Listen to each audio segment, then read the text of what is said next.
Hey guys, it's Epic Worlds PCG. I'm back with another tutorial video. Today I'm going to be giving you 6 PCG Master tips that can make you a better PCG Master. So let's get started.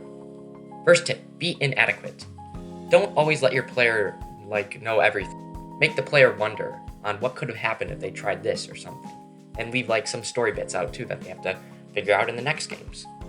Never say to the player how to beat the puzzle. If they forget something, it's their fault. If you say, "Oh, I missed this thing," then the player could feel like their game is linear and the decisions they make might not add up to much, knowing that there is always a safety net to guide them.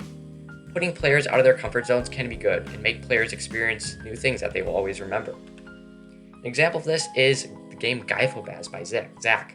Salman the fish, Yak, and Zach recently played this game, and while they were playing it, they forgot to check behind a rock, which was essential because they needed a coin behind there, and they ended up finishing the game without even getting that coin. And they also, Zach was very versatile in this game. He let them basically do anything. They could become a wheeler, and here's a clip from that video. I think the clear, correct way to play this game was to become a wheeler. I think anybody who would do otherwise is just doing it wrong. Yeah, I agree. man. I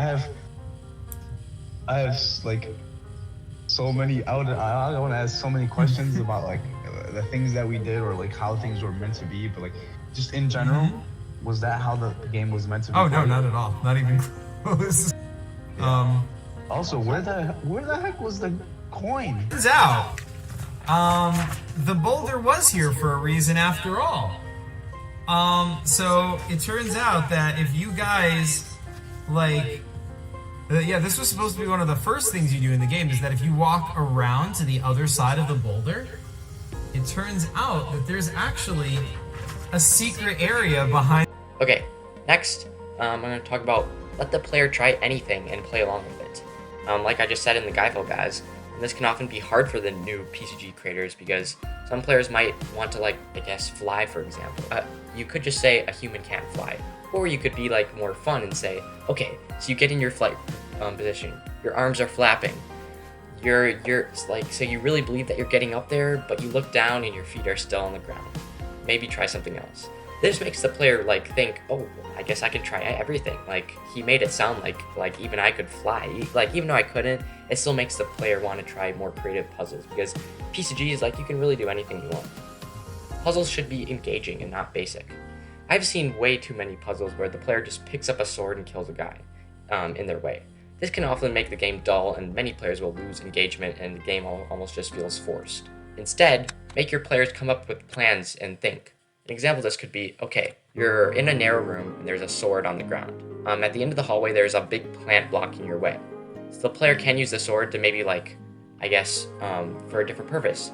They can maybe cut down a light fixture to cut out the lights. And they could make a creepy sound that maybe would scare the plant monster out of the way. There's many different things you can try like that.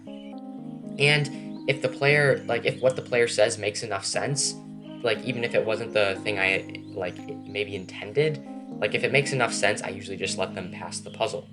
You shouldn't always just go into PCGs thinking of, okay, the player has to do exactly this to beat the puzzle.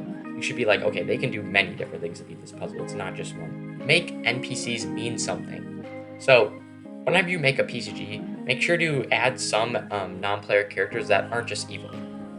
Many people just add a bunch of non-player characters and just make them all evil, and this can make players always think that, oh, every single NPC I encounter in a game is going to be evil, so I might as well just kill them all. This cannot make games fun. If the player only kills NPCs, then it just won't be fun for anyone. The player usually wants the NPC for something. They maybe want it for protection or help, or maybe it can help them solve different puzzles. They're not just there just to be there either. They have to have a purpose in the game. You wouldn't just put Zubak in a game just because he's Zubak. Maybe he helps open a door that he uses his connecto hairs with. Also, whenever you have characters, make sure to make sequels to expand on their story. Maybe give them new traits, new memories or something. So yeah, sequels are always fun to expand on characters. So an example of a character is maybe a knight. There's this giant golem knight, and the player, so he's maybe he's can't really hear very well. So in battle, it's hard to talk to your robot or golem. So maybe you have to give him hand taps to like teach him new actions he can do, like sword slice or something. So that's something you could do with NPCs too.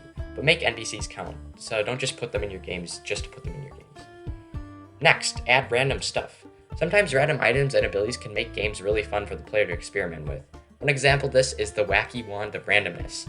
One of my players found this like random twig in a temple. They waved it around and a flower grew out of their head.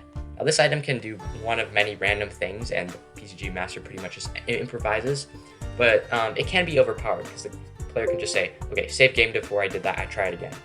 Now I usually only let one use per screen, so that's one thing you can do. You can all just add a bunch of junk around your screen, like just add a bunch of clutter and stuff. Make the player maybe build something that would help them beat a game. Like if there's just a bunch of junk in the room and there's a boss, you can maybe build a sword, or maybe you build like a tank or something. Sometimes it's better to do short and sweet.